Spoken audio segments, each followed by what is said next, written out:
What's going on, everybody? I will, as per usual, need indication whether or not you guys can hear me, see me, etc. Obviously, if you can hear me, you can probably see me.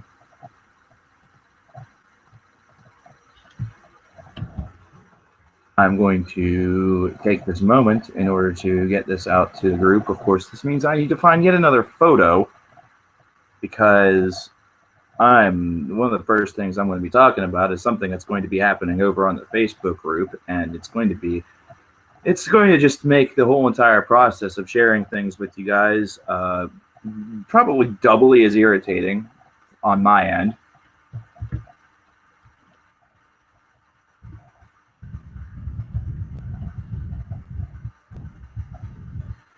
However, it's the only way that you're all going to be able to see this. And now I need to locate another photo. Yeah, so you might be wondering, what's the deal with all the photos over on the Facebook group? Well, I'm just going to put it to you right now. It is the only way, it seems, that that things get shared to more of you. So what I will say on that is that if you guys out there want to make some CKN related photos or anything like that based off of stills from anything that you've seen on the channel, if you want to do some fan animations, whatever it may be, if you have talents of that variety, then this is definitely the time to do it, and this is definitely the time to share them, either by posting them over in a message in the Facebook group, or I can give some of you my email if need be. But I'm going to be very careful with that. Just as another piece of awareness, this is a stream that's starting off wonderfully. It's CKN airing some dirty laundry. Isn't that wonderful? CKN memes are okay, I guess, but I'm looking for something that's a little bit more spread out. If you want to do some CKN memes, that's okay. I'm not going to oppose it. I may, just for fun, maybe pop a picture or two over in the Facebook group at some point in time and see what you guys can do with the whole meme idea. And one of them may be actually of Mittens to kind of get him a little bit more into the fray. Lightning McQueen, you can run me over anytime you like, just so long as Mater stays far, far away from me, because I don't trust Larry the Cable Guy. He'll probably pee on me as he's running me over. So, why am I going to be super careful with my email? It's to avoid people spamming things into my email box 7 to 8 times within, 10 minutes of itself. If you remember, there was an album review that I was going to do about a week before the hiatus, where somebody decided to spam the same message as a comment about 12 times in a row, and I just pulled the video. I have no tolerance for that. But considering now people will probably do that all the time, and to basically quell the idea that I'm going anywhere, if you do that, you're just going to get banned. And quite frankly, I don't care if you're a subscriber or not. That's just sort of how it's become. That's what this is really boiling down to. And it sounds like I'm being a really big dick, but that kind of stuff has really no purpose. And if that's all that you know how to do, then there's a problem here. You obviously have way too much time on your hands, probably need to get a hobby.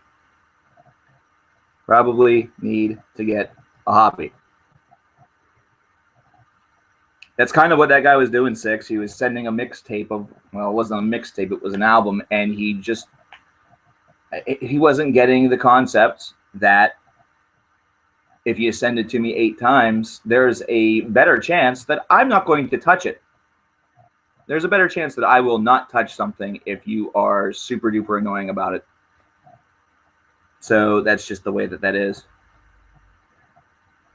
So this is all about talk. This is all about news. This is some questions, some answers. There are some updates. We're going to talk about February briefly. This stream was supposed to start at 5. Instead, it's going to end at 5. Schedules have been changed a little bit because schedules had actually crossed a little bit, and that is my fault. So Patreon stream weekend was really beginning with this moment, beginning with this stream, but instead it's going to become a little bit more of a concise effort that will probably lead into the week as well, the first week of February. Shut up, you suck, CKN. I'm going to start my own videos and crush you. Fuck you.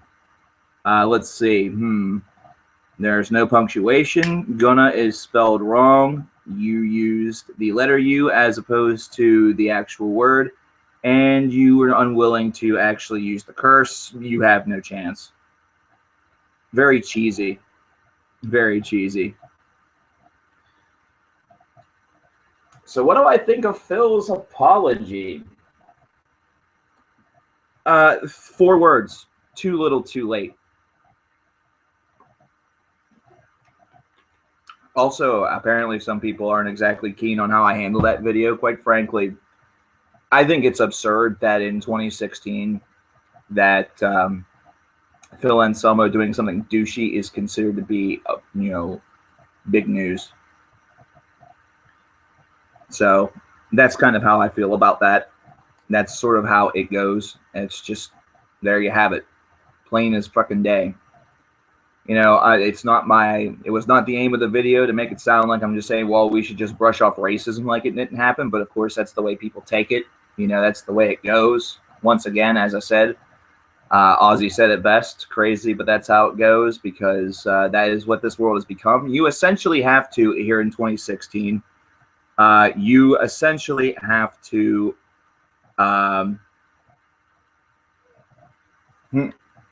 I just got distracted by chat. You essentially have to spell out everything in a way in this weird year that is inclusive and huggy buggy to everybody, but also making sure that you have a point. And no matter what you do, there's always going to be somebody that's going to be that's not going to like what you do. So that's just the way it is.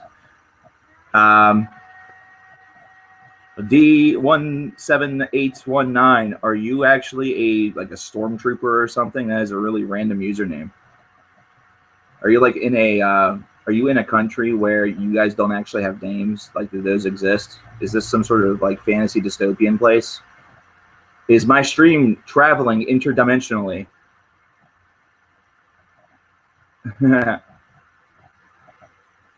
So that kind of coincides with the whole metal talk thing, because the Phil Anselmo white power neo-Nazi jibber jabber whatever and Rob Flynn social justice hero response has sort of been what's been dominating the news as of this week. And it's completely, and once again, my very final line on that video serves to agitate a lot of people. Let's get back to the music. The main reason why I say that is because we've had some damn good albums released this week, in case you haven't realized.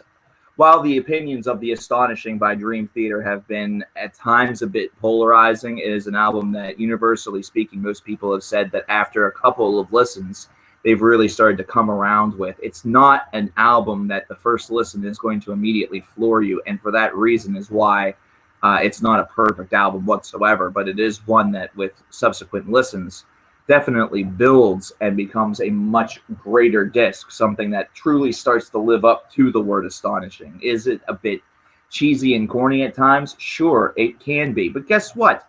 Just about everything these days is. We now live in a society where there has been such a lacking of true motivation for new art, for exciting, endearing, kind of, interesting art. We have been spoon-fed literally sequel after sequel at the movies. Music has become an idea that is not stagnant so much on the heavy metal level, but on the surface level has become a very plastic, stagnant product, where even though we're in one of the best ages of music in history, it is being seen by many as a fearful one, that we will soon not have a physical media, and soon music itself may potentially become completely irrelevant. That's because most people only scratch at what they see on the surface. They're afraid to get their hands dirty. But finally, and most importantly, we need to understand and we need to realize that what Dream Theater attempted to do musically is something that may have been better suited for a film, or may have been better suited as some sort of animated sequence. It's really hard to say, or even for the stage. You know, if they can make stage shows out of movies, which of course seems extremely easy, it seems like it's a natural progression of things. I don't see why doing it for albums is all that hard. They did it for Tommy, and it worked out fairly well. It shouldn't be that hard of an adaptable concept, but you would probably need a pretty big budget to do it, considering this is a fairly lavish storyline. But, oh, by the way, wasn't the only metal opera that came out this week. Nope. We have Ghostlights from Avantasia, which, of course, is an album review that no doubt yesterday got swallowed up by everybody wanting to talk about, of course, Phil Anselmo and Rob Flynn. So once you're finished having an opinion on Rob and Phil, especially Phil, my recommendation is to go check out that album review that you missed for Ghostlights by Avantasia. It's a hell of a disc. It's one that I actually put slightly above the Astonishing.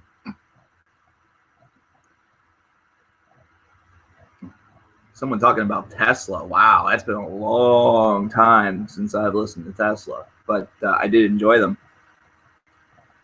Do I ever get burnt out by metal? Evan, I do at times. It's very seldom. And I think the reason why I don't get burnt out by the idea as much, and it's going to make me sound like a turn-up-my-nose snob, but it's because I listen to a lot of prog rock. Prog rock is different enough from the traditional metal subculture that it provides a nice little balance between rock and metal. So whenever I re-enter into the metal stratosphere with another album, then it feels fresh. Either that or just I'm very welcome to it. It's another reason why I also really like jumping around between like a couple of metal subgenres. Like I'll listen to a thrash record and then I'll listen to like a progressive heavy metal record. Then maybe I'll just go to something that's traditional heavy metal, black metal. You know, I like avant-garde. You know, maybe you pop over to a doom. You know, it's something where at one point in time I could listen to thrash records over and over again all day for 8 hours at a time and be just happy as piss.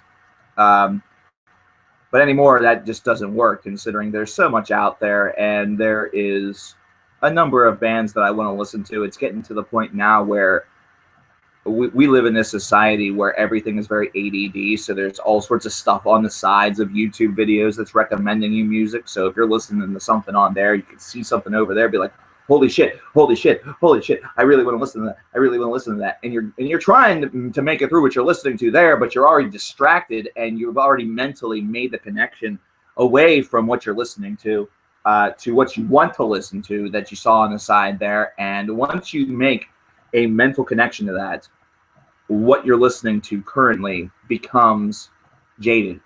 It becomes jaded. That's the reason why I don't like listening to a lot of albums on YouTube. I prefer to listen to a lot of them like on Winamp or a conventional structure. I don't like to do things on iTunes because iTunes has the same distraction. And plus I hate Apple as it is, but Spotify is another good example.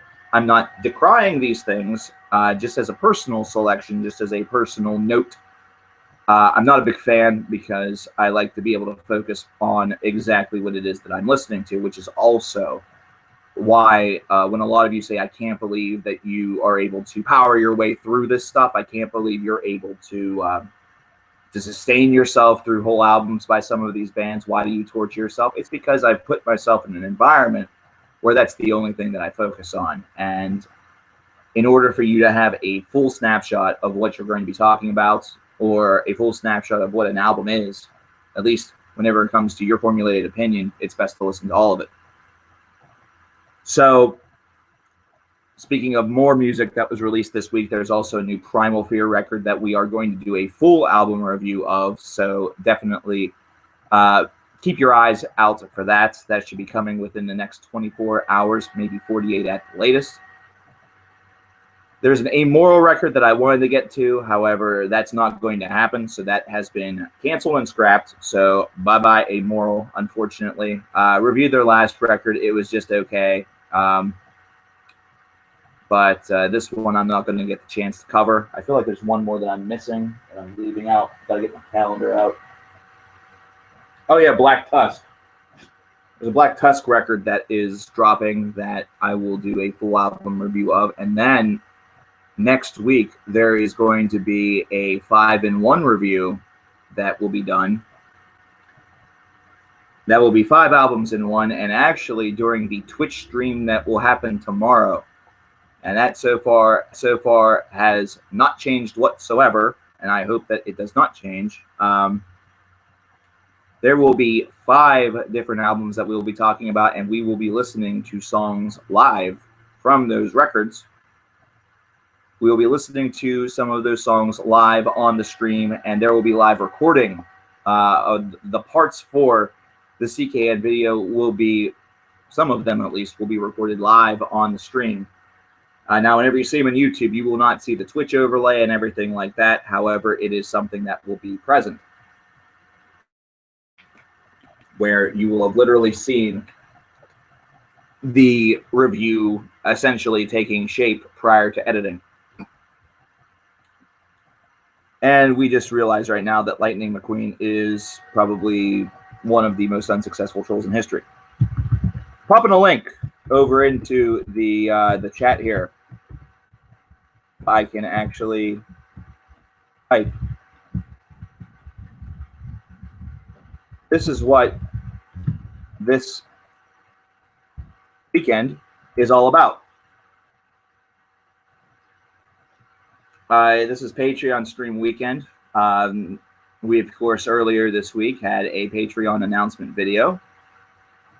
We had and that is the video that is going up on the official Patreon page, which I just realized today, by the way, I'm going to have to change. So I'm going to have to make another one because this one announced these streams for this weekend, and I don't want people to get the wrong idea and come looking for me every weekend if I happen not to be streaming. So, whoops, that was a bit of a bad news bears scenario. But yeah, the Patreon page is up, and I did mention in the Facebook announcement for the stream for when it was going to be pulled up a little bit, that I was going to explain the need for the Patreon, and we are going to get into that very, very shortly. The first thing that I do want to do is talk about what February is going to be all about very quickly on the channel. And then we will get into the Patreon, and then we will get into Q&A until we are finished up at 5 o'clock. So that is the goal for the rest of the stream. So just sit tight through these 2 little pieces of interesting CKN lore, and that'll do.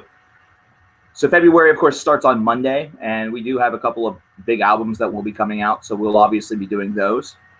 And I have a lot of work to do in February because the Rush discography needs to finish up, and so does the Porcupine Tree discography at least needs to start.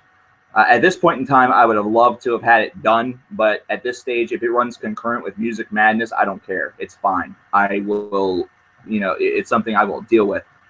And this is sort of tying in with the Patreon, actually, because this is a lot of things that I have done for this channel, and a lot of things that CKN has sort of become all about have been some of these different ideas and just trying to do as much as humanly possible. It's why we've been posting, a little bit more. We try to do a video a day.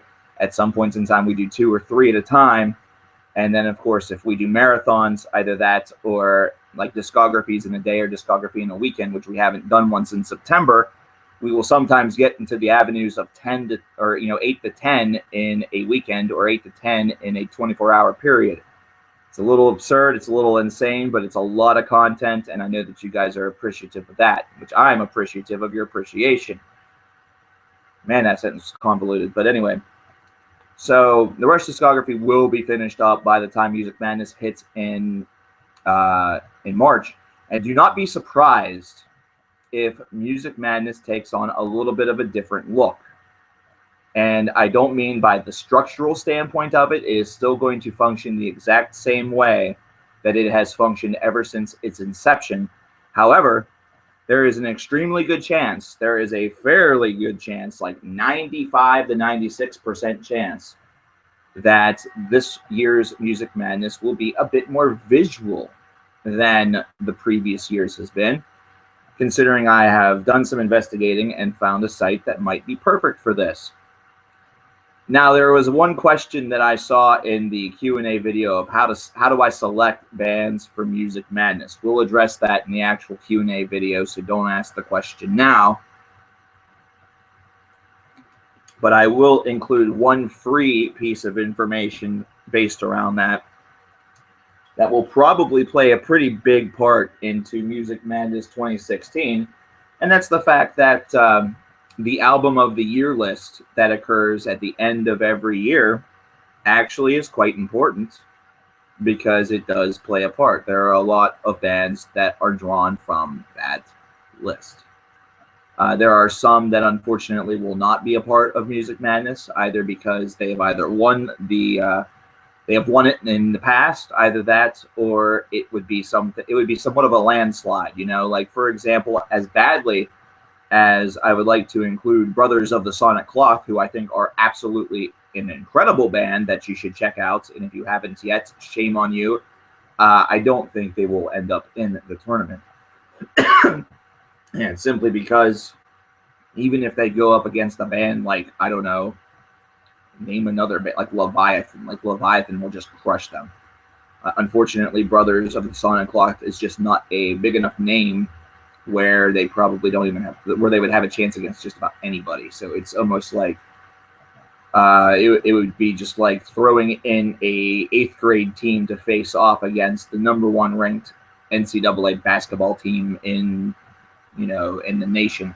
It'd be like the Golden State Warriors taking on the Pee Wee class from Mrs. Smith's 2nd grade in Peoria, Illinois. It just wouldn't even be, and this is not even something like where it's for charity or anything like that. Like the Golden State Warriors and Steph Curry and everybody they've been told going into this matchup, beat their fucking asses. These little 2nd graders need taught a lesson. So the big fronts for February are going to be getting the Rush discography, which we have 10 reviews left in that taken care of. We also have a couple of big releases, and we will kind of proceed business as usual. CKN reacts videos when necessary. And then episodes of the series, the what ifs, the relevant or ridiculous. And I hope to sneak in a 10 awesome songs sometime in there as well, but we'll see. The one thing about producing so many different types of series, whenever you're doing this as a solo act, essentially, is that you're the only person that's really going through all the hard work and the effort and everything like that. So quite frankly, if this was a huge channel right now, like if this channel had like 5 million subscribers, I would not be doing this by myself. I would probably have like 5 or 6 other people, and the way the delegation would work would be they would be tasked with one of these series, and they would be the ones that would be responsible for it, and it would be like a network. And I think that'd be wonderful. It'd be really cool if we could pull that off and really spread, music and heavy metal to a lot more people by having just a lot more content. However, of course, that's not reality. So for right now, one-man show, one-man team. Anything that's not music related will probably be posted over to CKN versus the World, which is coming back in February. I knew I said that for January. However, January started off very calm, very serene. Everything was fine, and then just became a chaotic clusterfuck of ridiculous. So I didn't get to post about the Royal Rumble, which really, really sucked. I wanted to post something about Amy Schumer being a stupid bitch, but that didn't work out. So You know, again, it's one of those things where you pump out as much content as you can, and you know, you still have to leave room for the things that you actually have to do in your life. You know, there are many things that you do have to worry about with life, period. You know, whether it be something as simple as making a meal for yourself or getting food for yourself. I mean, sleep might be for the week, but I still got to do it. And of course, there's of course bill paying, and there are other social obligations and social requirements that I have. There are other responsibilities that I do possess, and that's the reason why transitioning into the Patreon that I'm telling you that I am going to need some help from you guys, and that has sort of been the theme of the video and the theme of me putting that link at the in the description of every video, because you know, running at this high level, I don't want to run out of gas again. I don't want to get into the situation that I was in last October, where I just felt physically unable to continue with Cover Killer Nation, where everything just sort of polluted me to a point where I just didn't want to do it anymore. That is the last thing that I want to have happen. And so it is something where having a little bit more security and having a little bit, you know, having the ability to upgrade and update things for you guys to make everything a much better experience, not to mention also have the option to do some new and creative stuff for Cover Killer Nation. You know, that's the goal. That's the drive. You know, the real reason for this isn't just because I'm bored and I need money. It's because I want to invest this into the channel itself. I want to invest this into getting the equipment that can perhaps make some of your fantasy CKN ideas into reality, and also have perhaps the capability and the and just really the technology to make some of the other dreams come true. One thing that I really was thinking about back in December, whenever I was doing, I did a collab with Infidel Amsterdam. And I thought, how cool would it be if he and I and a couple of other members of the community were able to somehow write and produce like this weird metalhead sitcom? Like, how cool would that be? It'd be like the most random thing, and the aim would be, of course, to sneak in as many band references and name references and, you know, whatever cultural references as humanly possible. But of course, as of right now, as it stands, completely impossible. Can't happen. Absolutely cannot happen. First of all, I would need a visa, because Infidel Amsterdam does not live in the States, as you might imagine. And then secondly, of course, you need to have the equipment in order to do that. But this brain, it just keeps on rolling. It just keeps on going. If you're wondering why I sound different live, is because the microphone that is being used right now to pick me up is actually in my computer. It is a computer mic that is, I believe, right next to the webcam. Maybe, yep, there it is. I can see the little dot. So, so it is going to sound a little bit different. Some people actually, with the old camera that was being used, said that this sounded better. And the conundrum that I had was that while this does sound better, I think that the quality of the stream is worse. I honestly do. Like, I'm seeing how choppy it is, and it bothers me. But at this point, I have no way of kind of connecting the dots and everything like that. I was trying to locate the mic, Kevin. I was trying to kiss each and every one of you because you guys are lovely. So anyway, I'm going to be posting and reposting the Patreon link throughout the weekend. It will be something that will be right there on the stream. If you come over to the Twitch stream, which will be tomorrow. And the Twitch stream is very, very easy to locate. I'm going to pop that into the chat right now. Is that right there? Yesterday you headbanged and now you have a stiff neck. How can you ease the pain? Do it again. Do it again. Just keep on headbanging. If your head eventually falls off and you still get to talk to us and you're still among the living, just carry your head right underneath, like just like this, and just talk to people and freak them out. It'd be really funny. Why do I wear sunglasses indoors? Gyro Lamb. So I explained the sunglasses a long time ago in a video, but of course, obviously, it's not something that is easily found, considering there have been almost 1,650 CKN videos. Whenever I originally started, I did not wear sunglasses. But I decided to just pop them on for a review, and they became a staple. You know, I don't wear them indoors because I'm blind. I don't wear them indoors because the sun never, or, you know, I wear my sunglasses at night because the sun never sets on a badass or whatever. And no, none of that stupid meme garbage. I do it because this is, you know, this is CKN. This is the CKN experience. If you want the super secret behind the scenes reason for that, you're not going to get it, because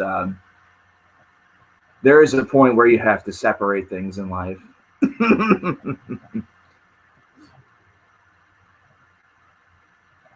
What do I think happened to Newstead? Okay, I don't know if you are the same person that I've talked to intermittently throughout the year about it. But Jason has willingly gone off the radar. From what has been said or told, he is just on his ranch. He's relaxing. He's hanging out. He doesn't want to have anything to do with social media or anything like that. He's got no musical plans in the works for right now. You can almost consider him to be on a personal hiatus or semi-retired. That is pretty much it. There's nothing more really to report about Jason, and it's the fact that he wants to be private. You know, he wants his life to be private. He doesn't want to be a part of, you know, the whole social charade. So, I mean, if that's what he wants to do, that's fine. You know, my hope is that we don't one day wake up to tragic news about the man. However, he is a little bit younger than those that have been kind of falling away from us as of recent. But I think he just wants his privacy. So there you go. So, so to sum up everything for the Patreon, and then we will get into pure question and answer Q&A. Just fun time for the remainder of this stream. The Patreon is not something where you have to pledge an astronomical amount. Even $1 is plenty. I know there's been one guy that's been going around on all the videos and saying if everybody, like if just half of the subscribers, you know, pledged $1 a month, that's $20,000 a month. Do I have hopes for that? No, I don't think that's going to happen. I know some of you guys are just as poor as everyone else is. You know, I'm not sitting here saying you have to do this. I am saying, however, that I would like very much if some of you did. I would be very, very thankful, and there are many things that I would like to do with you guys in order to make it even bigger and better.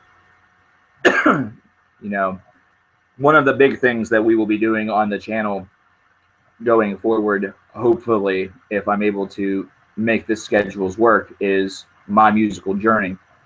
And I want to start off with a couple of YouTubers, fellow YouTubers, but then eventually I do want to get into some fans. Like I would like to do some fan editions. So incentive for you guys to come over to the Twitch stream tomorrow is that I will be raffling off spots in a to be in a future My Musical Journey episode. The only incentive, or not the incentive, the only thing that needs to be possible in order for this to occur, I just need to know whether or not you guys have a device that you can record yourselves on. And if not, then we will work out something where you can still be a part of it. I want to make sure that the 3 people who win this raffle have the opportunity to be a part of it. So there you go. So now let's get into some questions. For those of you who want to donate to the Patreon, by the way, that are in chat right now, I'm going to pop that link in there one more time. Oh, balls. I forgot to put in the HTTPS. It's stupid that you have to do that now. Or had to. I'm old school, as you can probably tell. There we go. Sammy says that I should go on to the Needle Drops podcast and talk metal and shit. If he ever invites me on, then I will be more than happy to take part. And quite frankly, he will. I will talk with whatever he wants to talk about on that podcast, because Anthony's just a really cool guy. He's a really solid reviewer. I've had a lot of respect for him ever since he started, because we started at around the same time, actually. There's a little known fact. This channel is not as old as the Needle Drops. However, he and I actually started reviewing albums at right around the same time. So we're OG whenever it comes to reviewers. That's why sometimes we'll call ourselves the OG reviewers. Somebody asked what my reaction would be if Kevin Lyman was made the president of the United States. Worse than Trump. Kevin Lyman may actually be worse than Trump. While Kevin Lyman may not... Actually, no, he wouldn't be. No, Kevin Lyman would be better than Trump, because he would be willing to say that all Americans have become stupid, fat, and lazy and hate women, and he would actually kind of be right. Because we are all pretty fat. We're all pretty stupid. A lot of us are lazy. I just said this to somebody today, that one of the biggest problems with this whole thing with Phil Anselmo is the fact that so many people want to be angry about it and mess about it, blah, blah, blah, blah, blah, blah, blah, type. Now I have to backspace all that out. We want to be the keyboard couch warrior, but we don't actually want to go out and start to foster the change. We want all that to happen for us. So Kevin Lyman actually would not be wrong if he said that. And we obviously hate women, because half of the damn Republicans don't want them to have any sort of reproductive rights. And women are getting so mad that they're turning into feminists, new feminists. Good Lord. And that's becoming a meme, which is only making them even meaner. Now we're getting 50 different gender types. Listen, I understand that that people are getting a little ridiculous about this, but there are people out there, like legitimate people, that are going through, the whole gender identity idea that so many people are kind of poking fun at by doing this, and that's bullshit. And I'm sorry to say, but if you're actually thinking that you're wolf type or something like this, or I'm secretly a parrot or whatever the fuck it is, I'm not going to take you seriously. I'm not going to take you seriously. I'm really not. Because you're just being ignorant. Do I know what otherkin is? Do I care? I mean, I'm going to be blunt. Sammy, please, do me a favor. Do me a favor while I answer Chris Carter's question. Tell me why I should care. My favorite song off of The Astonishing, I believe that I touched base with it in the video. My God. However, I might not have directly stated that it is my favorite song off of the album. You might not have seen it. However, A New Beginning is probably my favorite song off of The Astonishing. Because for one, it feels very much like it feels very much like an old school Dream Theater song. And as a finale for disc one, or like near the finale of disc one, I feel that it does really, really well. That cheap drummer. I'm going to get to your question in just a second. Sammy, I shouldn't care? Okay, good. Okay, that cheap drummer. Old Opeth, pre-Heritage, or new Opeth? What's your preference, as they are clearly different? My preference is Opeth. I don't have a preference between old and new. I don't. I like the band. That's kind of how it should be.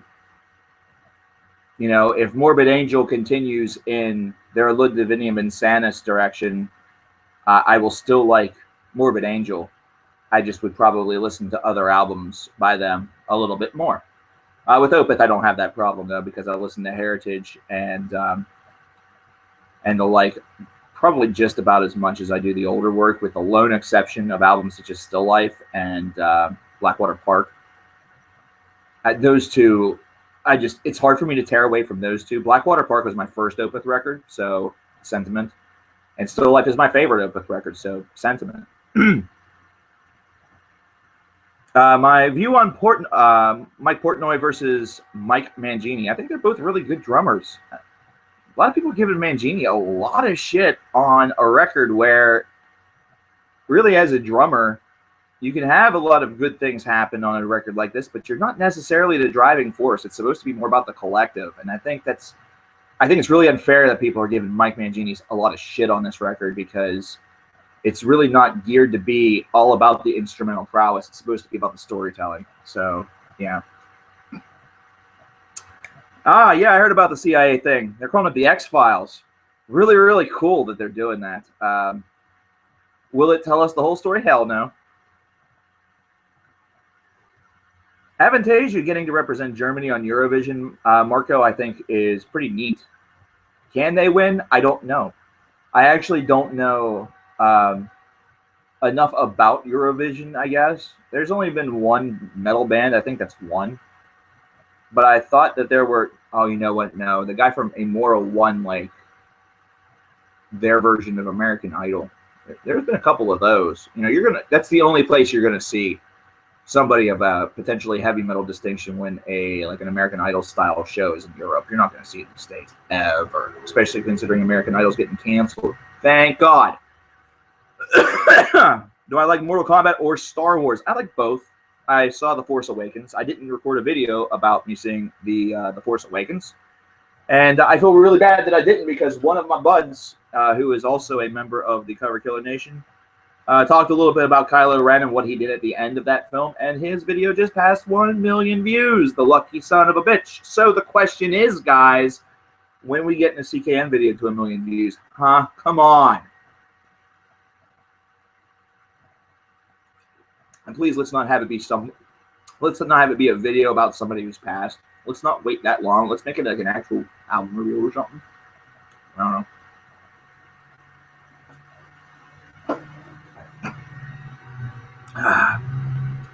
Oh, what if suggestions? Oh boy. That is the one non-album review video that I haven't gotten out yet this week, because I still can't figure it out. I still can't figure out what I'm going to do with it. So it just keeps on getting delayed. But for good reason, too, because I want it to be good. I want it to make sense. Thoughts about the AJ Styles debut. I've watched the video of his music hitting, and like it pans the Roman Reigns' face, and he's trying to act like, what the hell is that? But he just looks like a big dumb idiot. And then you hear the music drop. And then the cool thing is that there were some folks that took some video from the crowd, so you could actually see why people reacted early before AJ actually came out. And it's because you see I Am and then Phenomenal, and then obviously wrestling fans that have been around the block for a couple of years know what the fuck that means. It's awesome. It's really awesome. I feel, though, and what I'm scared about is that they're going to slow down his style. That the WWE is going to slow down his style of offense, which is really dumb considering you take a look at, say, the Lucha Dragons, and they can just run around like they're sprinting, like they're two freaking Ethiopians that are trying to win a freaking gold medal at the Olympics. By the way, speaking of the Olympics, Brazil is... What's up with this virus? What's up with this virus that's in Brazil? What's up with this thing? It's like it's affecting babies and stuff like that. Like, women are being told in Costa Rica not to get pregnant until 2018. What the fuck? Man. Do I like Kiss aside from Gene Simmons?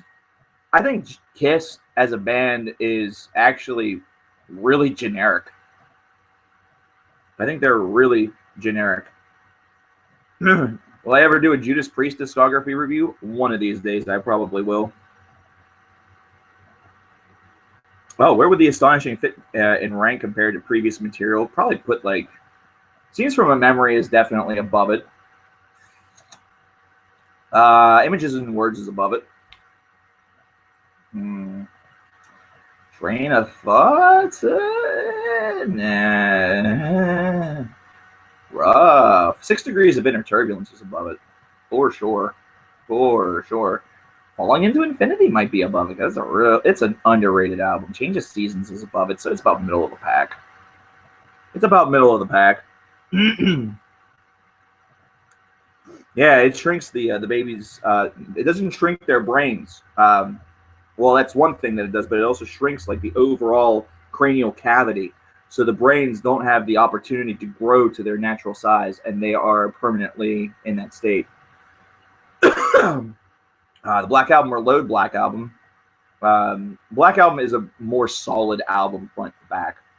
Load has some great moments, but is not solid from womb to tomb.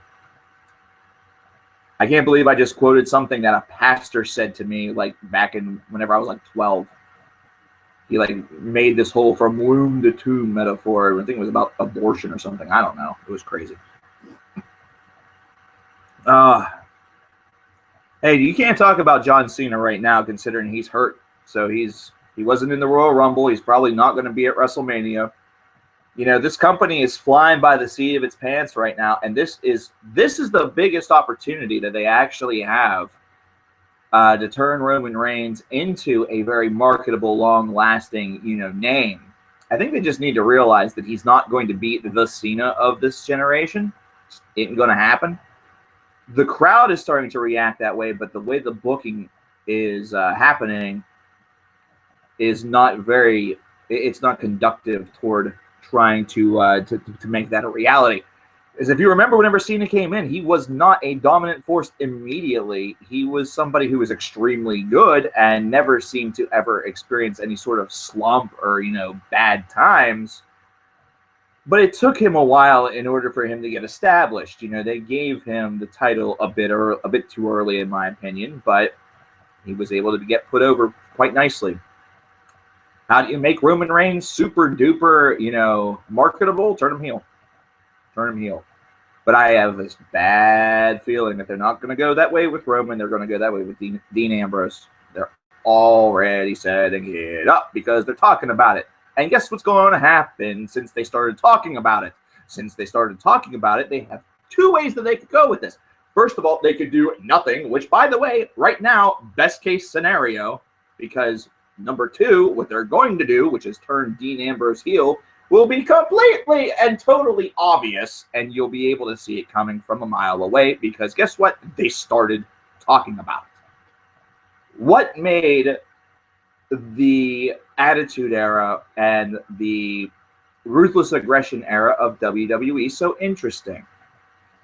Is it the fact that in most cases they didn't tease heel turns all of that much, or they just sort of painted like these small little seeds, and then at some, every so often you just had a heel turn or a face turn that just completely took you off guard, and you're like, why the fuck did he do that?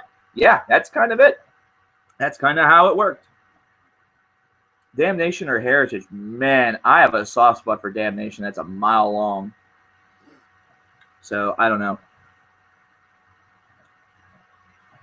You don't have to use the mic to be a super over face. Look at Brock and Goldberg. Very good point. I agree.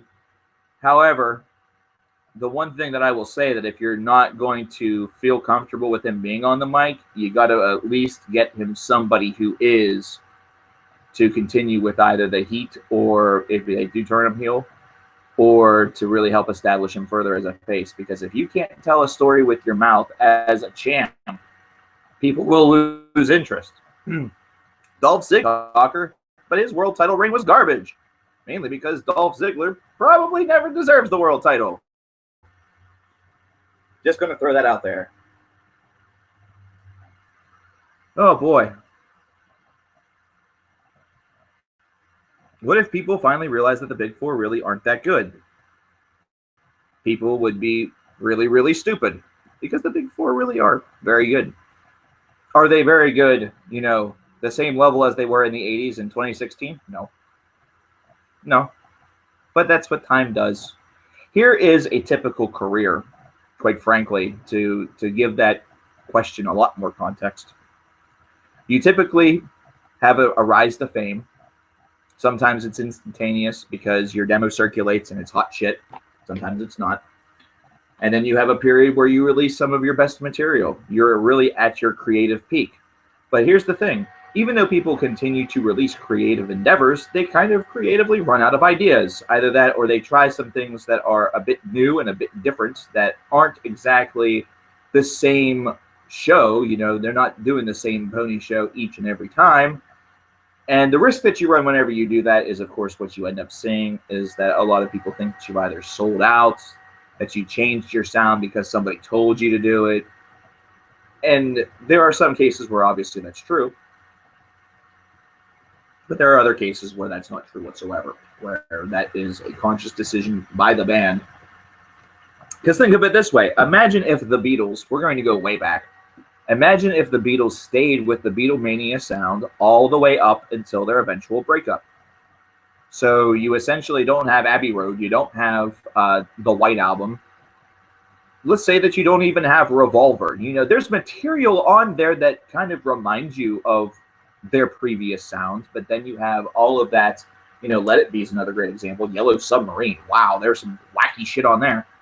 But that's just, you have to sometimes take those risks. You have to sometimes take those risks because, as you see with the Beatles, there are people that will remember them for the Beatlemania era, and then there are those that remember them more fondly for their more experimental work. The Beatles suck. Wow. I respect your opinion, but nope. Marco, they're still considered to be one of the first boy bands. In fact, you could really trace back the idea of a boy band or a singer-songwriter icon back to Elvis Presley. And maybe even before that. I remember reading something about that actually, I think, put somebody before Elvis Presley.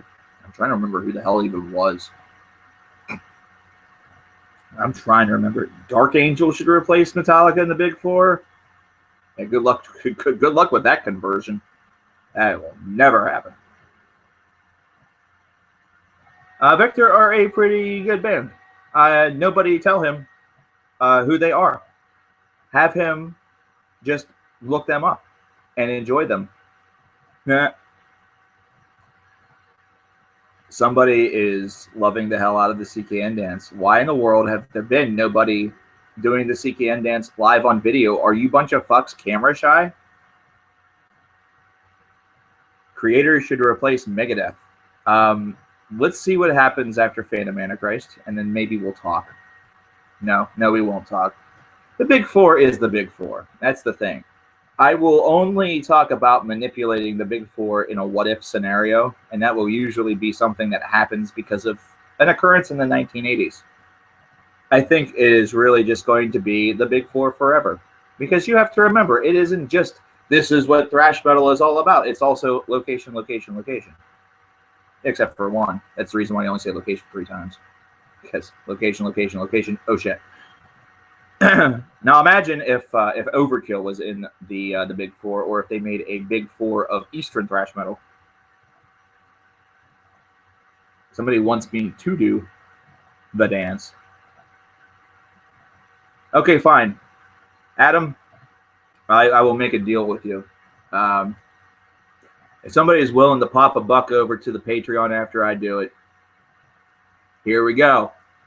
Touch shoulders, touch nose, kiss my ass, and fuck your face. Come on, I even stood up. It's hard shit. I'm an American. Standing up's hard. We need wheelchairs, hover rounds, and all sorts of garbage. Nothing Face I actually saw live. I have seen Nothing Face live. Oh, thank you, Jaden. I didn't know that. I don't have my phone in front of me. But there you go. Thank you so much. I appreciate it. I was going to do it anyway.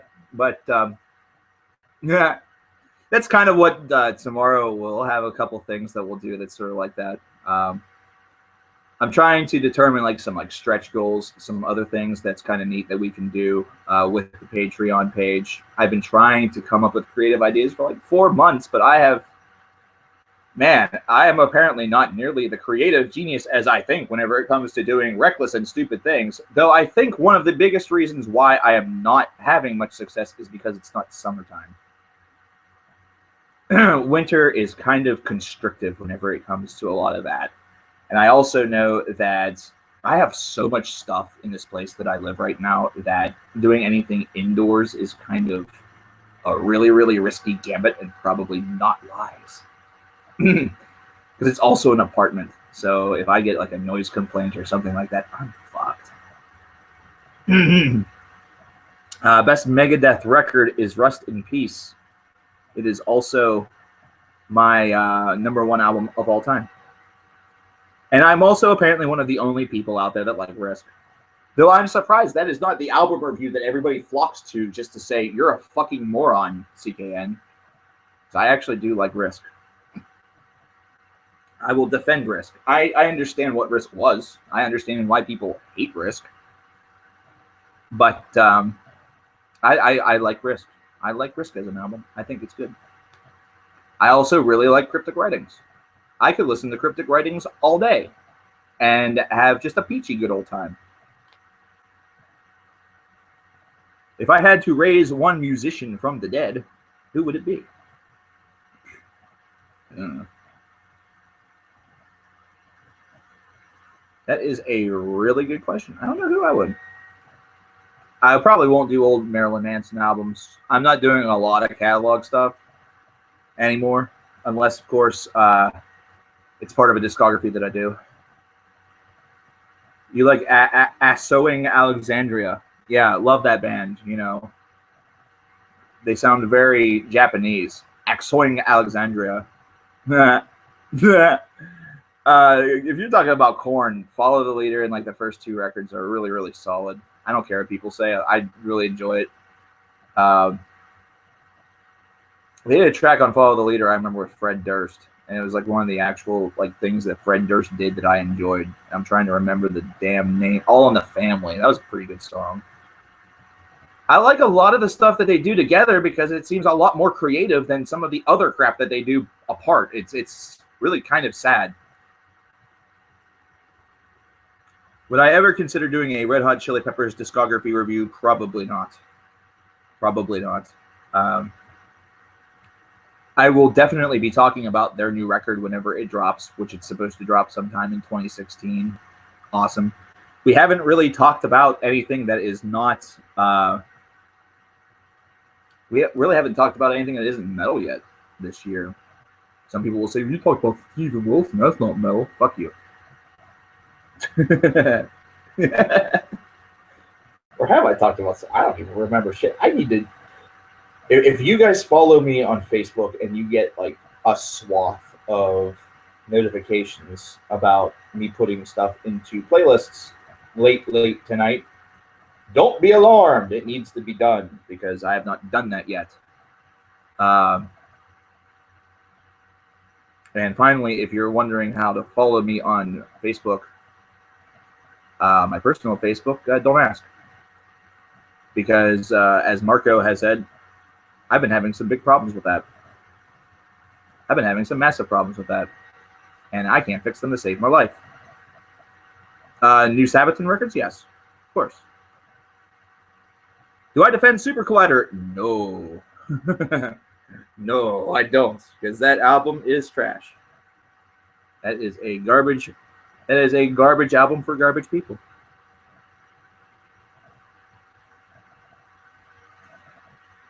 My least favorite thing about making YouTube videos. This will be the final question of the day because it's going to take the last 2 minutes or so for me to answer this. So before I get going with this, thank you very much for popping out.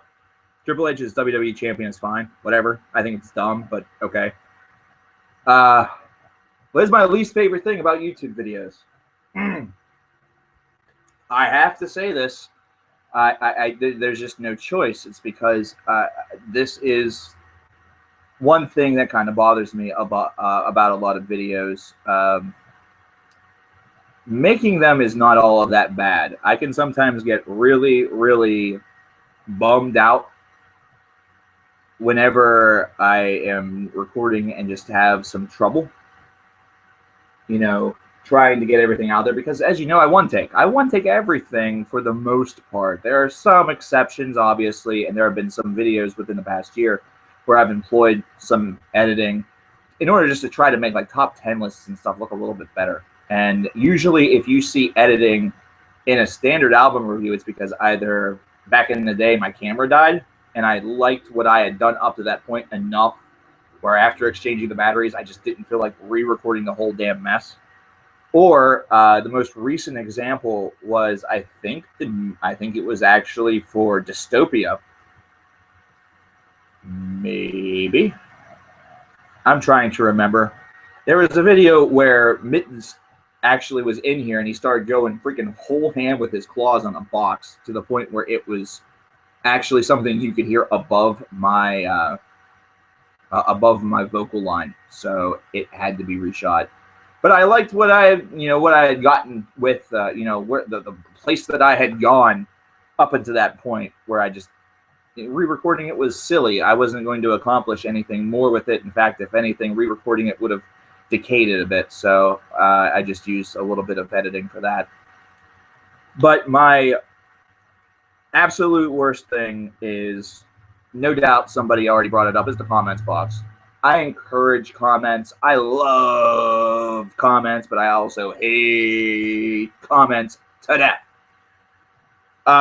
To the point where on some videos, I have been tempted to turn comments off, but that kind of goes against my whole community idea. So I refuse. I just suck it up, Buttercup, because I'm a big boy, and big boys don't cry unless their kitties die, which that ain't going to happen for a long fucking time, because I don't ever want to have to come on video here and bawl like a big, stupid baby. No one gives a shit if you're first. I know that that's not going to matter, and everyone's still going to post first. So I have accepted it. Nobody cares if you're second. Nobody cares what number of you that you are. The only number of you that I will ever care about is if you are view number 1 million, and that would be awesome. It used to be 100,000, but we've now passed that with 2 videos. We still miss you, Lemmy. And of course, 10 overrated bands formed before the year 2000. Second of all, just because if we're talking about another album, or if we're talking about like a what if scenario or something like that, I understand that you're wondering if I'm going to be willing to record a video on something else. I will respond to a couple of those, but if it's a catalog title, I can already tell you, I can already guarantee you, probably won't do it. And there is some people that handle this in a very demanding way. I will never respond to that. And if I do respond to it, there's a very, very good chance it will be with something very snide, and it will make me look like a gigantic asshole. You can post all the rude comments that you want, because once again, see above, snide sarcasm will probably be your result. Either that, or I'll try to see what the hell your problem is. Whenever I say that I would like to have a discussion about something, is kind of what I'm aiming for. 95% of the time, that is what we get. And one of the biggest, honest to God, offenders of this was whenever I posted the video about the Patreon, actually. Because everybody wanted the astonishing. So I looked at that and I found it to be kind of disrespectful, because I had already indicated to a lot of people on the Facebook group that the astonishing was coming later. I understand that not everybody sees that and everything like that. You know, I get that. So I'm not like being scolding or anything like that. It just really kind of pissed me off a bit. I hate things like that. I really do. I don't think it's very cool. You're not getting very many places by doing that. But I'm also not the type that's going to use that whole, well, if you're nice to say, then don't comment or don't watch the video or whatever. You know, go ahead, watch the videos, post comments about, you know, whatever you like, but just kind of stay on topic a little bit, you know, stay on topic just a little bit. Especially if I've done my best to kind of, and you know, at times just be genuinely happy about, and this is going to sound really terrible considering This is something that no American seems to be anymore. Just be kind of happy with what you get, you know. And this doesn't go just for me. This goes for a lot of YouTubers that are out there. And I know I'm running a little long here, but this will kind of be my final thought for the evening. All of your favorite YouTubers, including those that take requests and including those that look at the people as a very important wheel and a very important vehicle of the YouTube channel, these guys take time out of their lives. And I'm not talking about the big corporate ones that are managed by like 7, 8, 10 people or whatever. They do too, don't get me wrong, but they have some backing. They have a lot of help. But those that don't, those that they are where they are by the strength of their own content, and they are damned if that leaves. They take time out of their lives. They have taken a big risk. They've taken a big leap, and the main reason why they've done it, why they have chosen to do it, is not only because they enjoy talking about what they talk about. You know, it is something that they clearly love and they're extremely passionate about. It's part of their life and a big one. But they also want to share it with you. They want to share it with everybody who views. They want to share it with the world. They think that it's something that actually is very much a necessary share, or something where some people may really enjoy it. And in the case of somebody who talks about music, not everybody has not heard of a band, but not everybody has heard of a band. So, for example, if you're talking about an underground band, people that come in and say they're not very underground, I've heard of them, that's the fetus of the whole idea. It's the fetus of the whole idea. Good job. You've heard of an underground band. 2 thumbs up. Guess who gives a fuck? About nobody. The whole purpose of a video like that is to try to get that name out there to a lot more people and try to help spread the word of music. This whole idea of exposure being as good as getting cash is also bullshit. It's also bullshit. Even though it seems like a video of that variety is just giving bands exposure, it isn't us saying, well, you should go and check them out on YouTube or check them, go download their album. No, that's not what that's talking about at all. It says, basically, the message is just quite simple. Check them out, see what you like. Maybe you'll leave something in the comments to a YouTube video of one of their tracks, of a single or something like that. And if you end up really liking it, support these bands. I posted something a couple of years ago regarding this topic. Whenever I still worked at the music store, I said, gee, you know what? I wonder why rap stars are doing so well. I wonder why some music is doing really, really well. And I'll tell you why it is. It's because every single time there were new rap releases, there were at least 5, 6, 7 people that came in, regardless to who the artist was, and picked it up. They supported that community. They supported that artist. I'm not saying that we have to do that with each and every heavy metal release, each and every rock release, but I can guarantee you one thing. There were a lot of releases that came out from those avenues where I was very surprised at the lacking of people that came out. And it wasn't just because this was a popular artist, a popular rapper, or a popular R&B star. These are ones that perhaps, if you look at them on Wikipedia, they don't even go gold. They go nowhere close to gold. Maybe they don't even hit 100,000 copies sold, but these people still come out. These folks support their culture. And that is what these videos aim to do. They aim to support the culture. They aim to further the culture. And by just focusing very much inwardly on yourself, the only culture that you're supporting is your own selfishness. You have to think more globally. And once again, this is a reason why whenever you just keyboard warrior, that's all that happens. There's just a lot of talk and a lot of hurt feelings and no change. Ladies and gentlemen, I thank you so much for coming out. I thank you so much for being a part of this. I will be back tomorrow on Twitch. The tentative time is 5 p.m.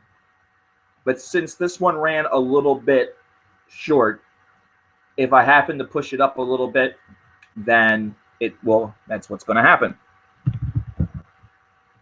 I'm going to one more time pop the Twitch link into the chat. If you are not over on Twitch yet, and you're not subscribed to that channel, go and do it, because you will get an email instantaneously whenever I go live. So you don't have to rely on the Facebook group, and you don't have to rely on Twitter, even though I'll still probably post over there anyway. So there you go, ladies and gentlemen.